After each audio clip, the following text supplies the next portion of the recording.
Alors la taxe que je défends, elle part d'un constat très simple qui est que les milliardaires aujourd'hui payent 2 fois moins d'impôts par rapport à leurs revenus que le français moyen, les autres catégories sociales. Pourquoi? Parce qu'ils payent très peu d'impôts sur le revenu. Ils ont une technique pour échapper à l'impôt qui est peu connue du grand public, qui s'appelle l'utilisation des sociétés holding.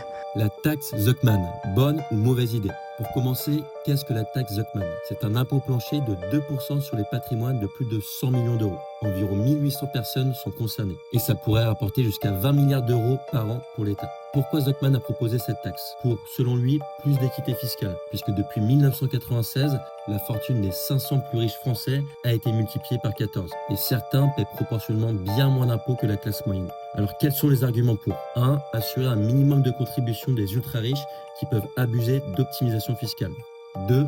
Financer l'État sans toucher la majorité des Français. Et 3. Réduire un écart devenu abyssal entre grandes fortunes et le reste de la population. Les arguments contre: 1. Un risque d'exil fiscal des plus fortunés.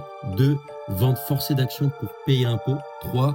Inconstitutionnalité et perte d'attractivité pour la France.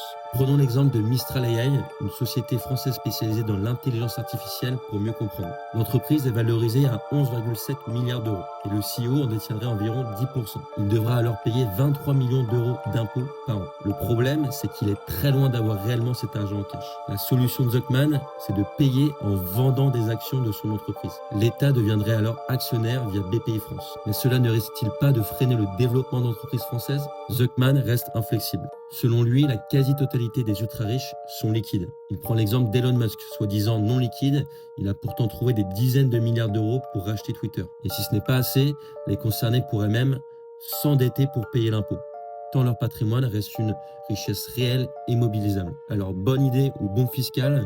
Faut-il davantage taxer les ultra-riches ou tout simplement baisser les dépenses de l'État?